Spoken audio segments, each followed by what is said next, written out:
Coming up, from outdoor lighting changes to stargazing events, cities across Northern Virginia are stepping up for International Dark Sky Week. We're going to explain the harmful effects of light pollution and how simple steps that you can take to help things out next. Hey, you know, it is International Dark Sky Week right now. Communities across Virginia are proclaiming their support for clear night skies. Cities like Vienna, Falls Church, Fairfax, all taking steps to combat light pollution and natural darkness. Dark Sky Friends founder Elaine Craigie joining us this morning in the daylight. Thank you. Good pleasure to be here. Much like Dracula, you come out during the day as well. So people have probably heard about the dark sky. I'm taking your notes away, by the way. People have probably heard about dark skies, but they might not quite know what it is. So, like, what is it and what is light pollution?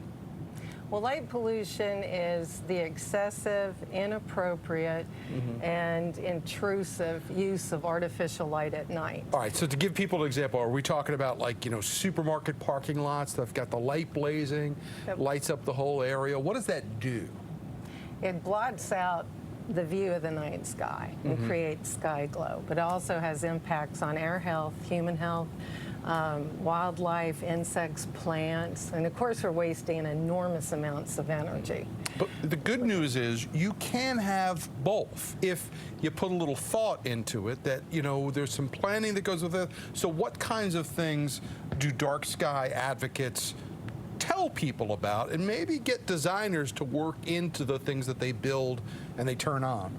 We advocate for responsible outdoor lighting at night. So remember, dark skies doesn't mean dark ground. Yeah. So it's having enough light so that you can traverse your space safely. So what we're talking about is follow the 5 principles of responsible outdoor lighting at night.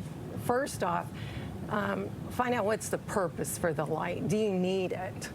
And is it necessary? Secondly, shield it. Is it targeted? You want to make sure that it's pointing down to the ground where you need it. Yeah, because you don't need it. You don't need it up in the air. You need it pointing down. So you have a couple examples of some things here that you brought with you that actually work to this effect. One of them, if I hold it up here, this appears to just be a regular lampshade, but it's not. Wait, there's more.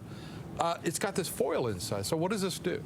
Well, this actually is just a regular lampshade. Well, no, but this one has the blackout and it has the reflector in it. So what does this do? It points the light down, point the light down. It keeps it out of your eyes, because one of the things when you're driving down the road and you're the light shines into your eyes, you're blinded momentarily, you lose your night vision. So what this does is keep it pointed towards the ground. And it points the light where you need it, not that it's going up top. So what is this here, this kind of metal shield you got as well, too? This is for floodlights or spotlights, and often people, you'll have a business next door, or maybe your neighbor's lights, and you have these spotlights that are shining right at you. This is a modification. You can just put that on the It's just got little clips on the side here, and you just will slide like right on. And you can, one thing for people to do is to go out outside and take a look at your lights. Make sure they're pointed down. Because I notice that people, you know, you change the light bulbs and you never really go out and look at it again. So make sure that your lights are staying within your own property boundary. They're pointing at the thing they're supposed to be pointing at, not up in the sky. Not at the sky, not at the trees or you know, where the animals are living. All right, and you also brought with you a 40-watt amber light bulb. This looks like one of those old, like, restoration hardware types. What's significant about this? Amber light and the warmer colors are more friendly to our health and to the environment around us. So insects, nocturnal pollinators, are really affected by our light. So you want to bring the color temperature down.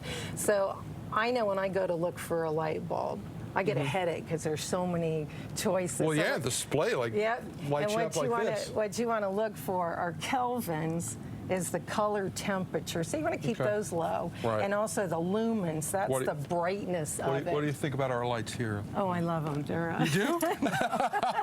Where's my sunglasses? She wants to turn off all our lights, but you don't have to. Find out about Dark Sky Friends. Elaine Craigie, kind enough to join us this morning on the movement. And if you like looking at the stars, this might be something you should check out as well.